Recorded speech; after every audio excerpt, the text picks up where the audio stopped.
I haven't forgot about my Chrysler. I've been making kick panels. This one's 3 layers thick, and I put it on cardboard and then scraped the cardboard off. You see it looks pretty good. It's got a little waves in it, but not much. I didn't show you here, but I cut some glass mat, and it's on a good flat piece of MDF, and I did the first layer last night, and then I put a second layer on it today.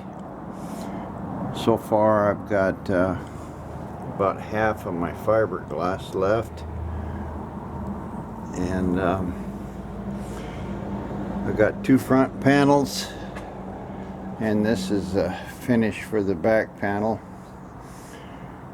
It takes a little tray. I just use a plastic tray there. It takes 2 of them.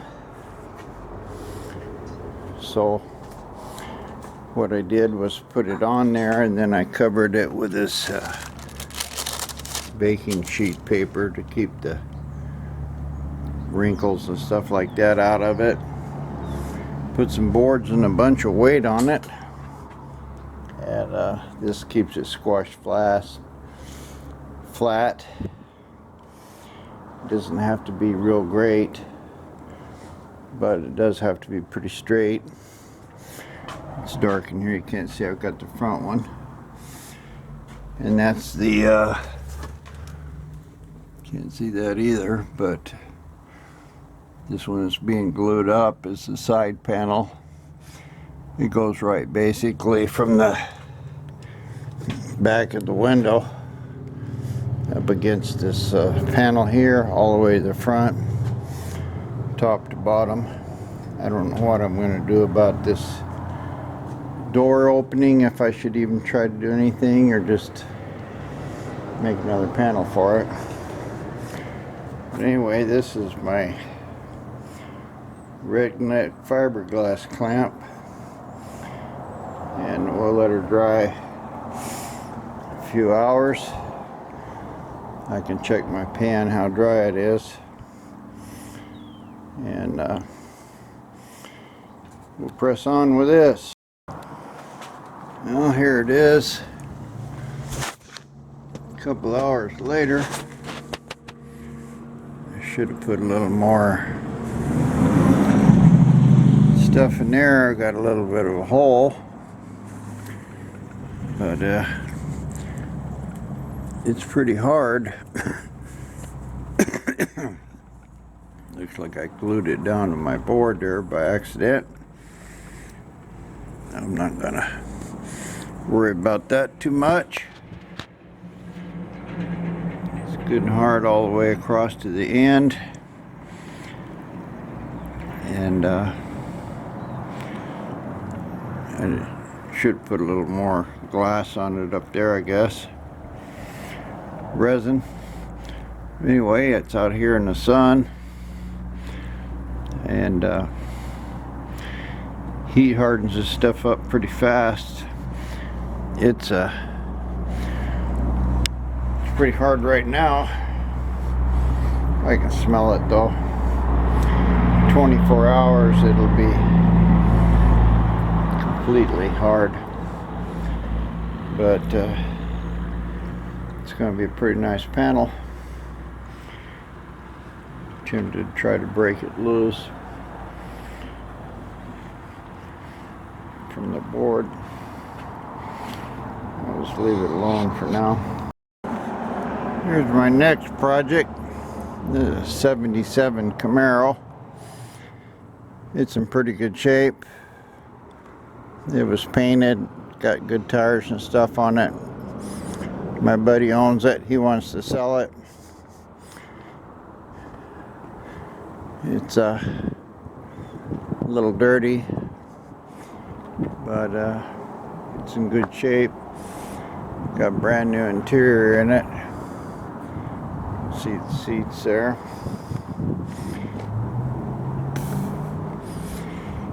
The steering wheel was put on bad. It had no guts in it, so the horn didn't work. So I got that all fixed up and tightened.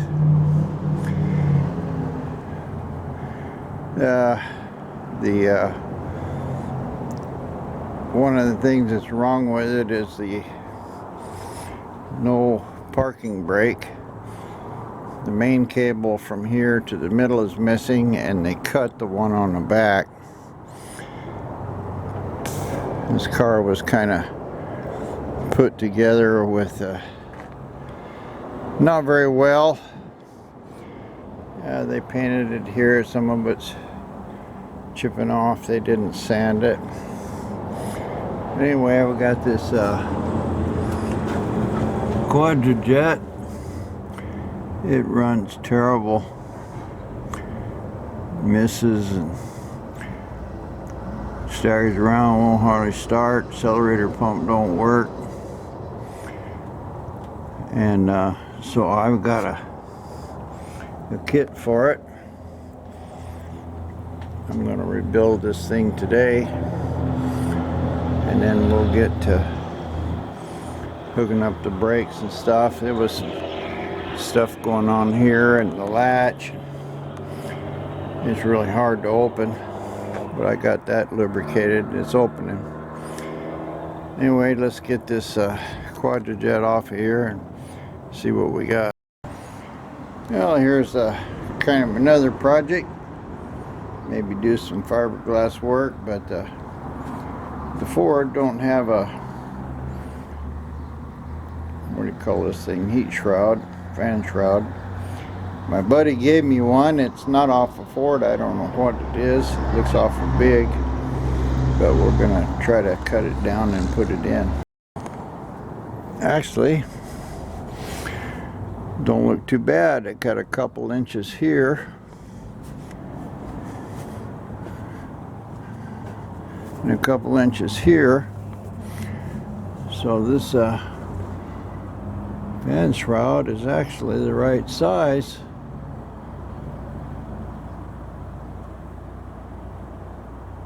I'm going to split it here in the middle and see what it looks like trying to go on. I'm working here on the seal panel. I cut me a piece of fiberglass, laid it on there, and I just mixed up some resin and put on it. Next thing I'm going to do is cover it with wax paper, and that'll keep it from sticking to my clamping boards. I'll put them on now and throw some weight on it. Well, I put everything I could find that had some weight to it. Battery and jack and alternator all heavy. The rest of this stuff is kind of heavy. It's not doing it like a machine work or anything. We're just trying to get that cardboard and fiberglass squashed flat, and this will do it. I'll leave this on here all night, and should harden up. Clean up my brush so I can use it again and clean up. Here's a Quadrajet off that Camaro. I've got a can of parts dip. Nothing's gonna go in it, so I'm gonna break it apart here in this plastic pan. First thing I'm gonna do is remove these choke and the dash pots and stuff like that. Get all the external stuff off of it and lay that out, and then I can press forward on rebuilding that carburetor. I'm back here on the F100. Here's the old distributor. It worked okay. but I bought a new one. I saw the timing jumping around, so I'm not sure what was causing it, but I assumed it was a distributor, so I ordered another one. It was only 50 bucks. So I put that in, got it all wired up right, fired right up. I set my timing right, and here's this ball joint was worn out down here in the bottom, so that's what I got to do. Just crawl under here and replace that rod. It goes from right here all the way over the other side. This thing is moving around, you know, quarter, half an inch. That ball joint's completely worn out. Now I just have to get it out. Put me some more cardboard down here, and I shouldn't have too much trouble with it. You see it down there in the bottom, and then I'll just count the turns and put this one in. I don't have a pickle fork. I used to, but I can probably hammer this, and I might have a two-prong puller that will work. We'll see. Getting it out will be a little bit of a problem. Put this back in, and that should fix the steering on it. This was kind of expensive, about 70 bucks, but it was the cheapest one I could find, so good enough. Well, I went to O'Reilly's. I got two tools here. This is called pickle fork or tie rod separator. Boy, it's just about not big enough. It kind of got jammed in there, but I was able to pound it in and get that out. And this is a ball joint or Pitman arm puller. So it looks like it's gonna grab on there, and hopefully I can break that loose with this. Might have to heat it up. We'll see. Well, I hit the puller there with a impact wrench. Took about 10 seconds, popped right apart. Now I got to loosen it up over on that end and screw it out, count the threads. Well, I got it all done. You can see under here. I took it out 25 turns, and that's where it fell apart. So I put it all back together 25 turns. I don't know if the toe end's good, but I think it will be. And U-joints and everything, or the ball joints down there, I got them all put in. Got the keepers in it. Don't have any slack in the wheel now.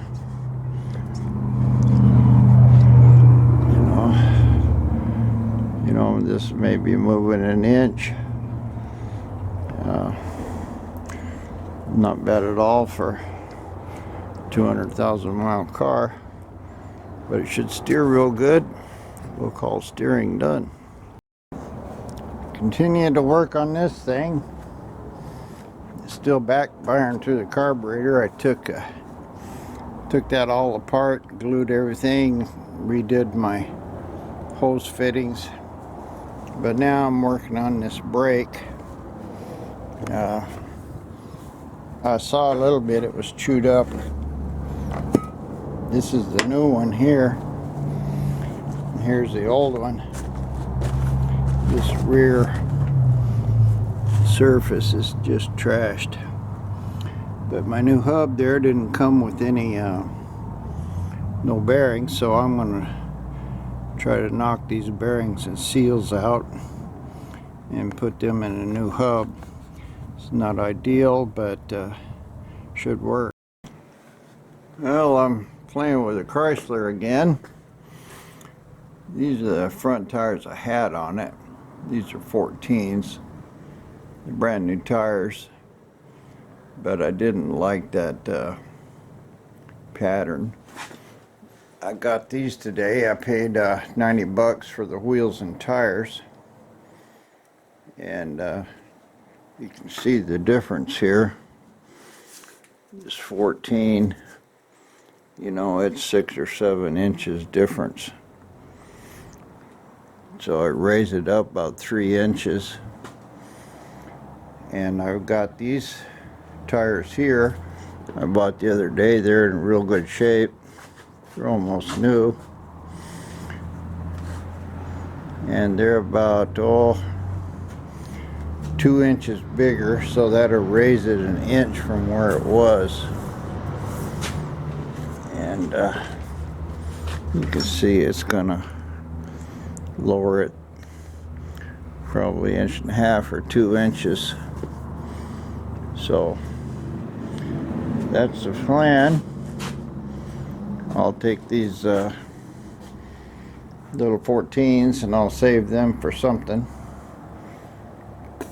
And I'm going to put that tire on these wheels, and they use bulged lug nuts, which I only had 4 or 5 of. But I think it looks better. It doesn't, still don't matter. Well, there it is with the new tires. It looks like I got maybe 2 inches taller than what I took off of it. Wheels don't look bad. Now I've got the rear end aired up, so still a little tall, but that's going to raise the car about 1 inch, maybe a little more. And it's pretty level.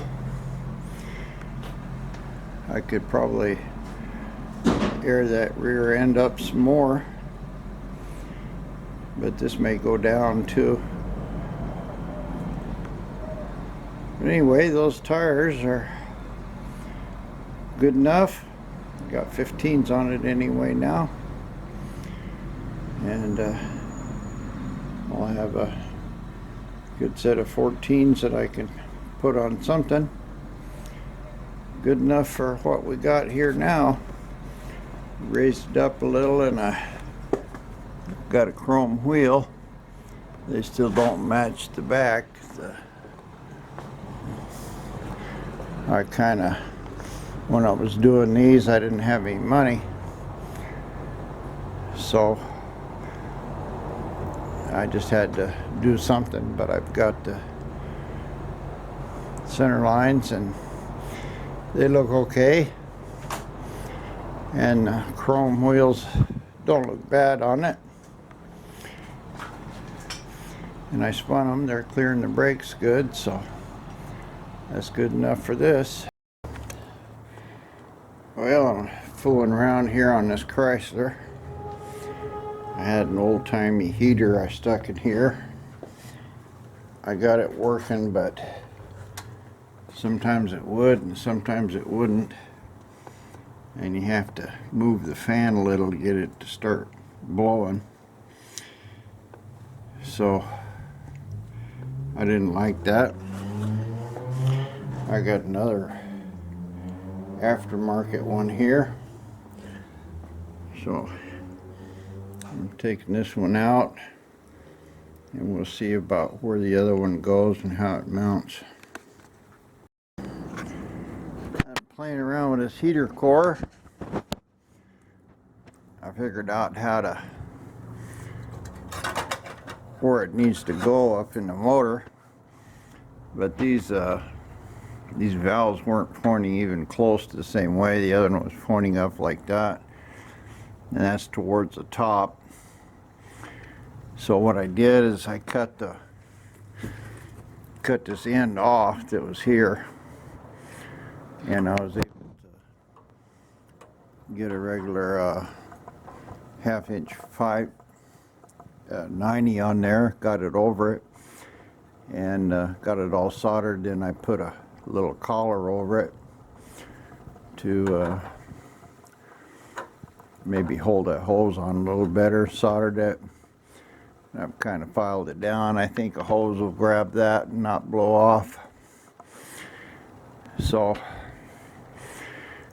now I can put the lid back on this thing, and I had to get enough room to put, you know, I've got two hoses, so there'll be a little room in there to clamp them. So I think this will be good for this. I'll go ahead and put this back together and stick it up in the car and see what it looks like. Well, I managed to get it up in there. I put a big bracket on the bottom there. I think it was a tail light off of something, but it was nice and strong, and I was able to screw it into that brace. May not look the best in the world, but it's in there, and I hooked up my my two hoses, and I got it going through the same hole that I had for the other heater. Took a long time to figure that one out, but I got my little blue hoses on it,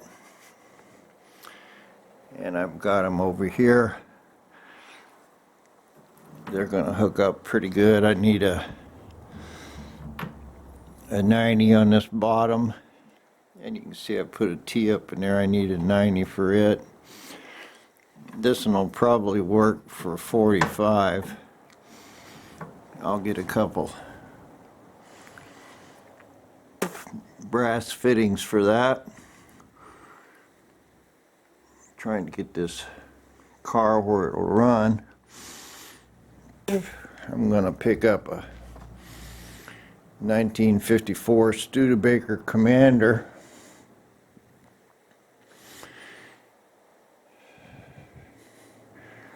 So I'm going to get this one so it'll start and run.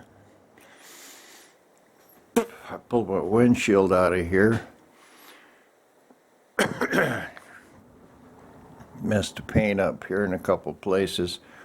This basically gets covered up, but I bought another quart of this red, so I need to clean that up, sand it, prime it. I've got my glass out, took it to the glass shop. It should be back this week, so I need to get this painted and let it dry. So that's the first thing I got to do. So today, cold in here. Today I'm going to hook up this these two heater hoses.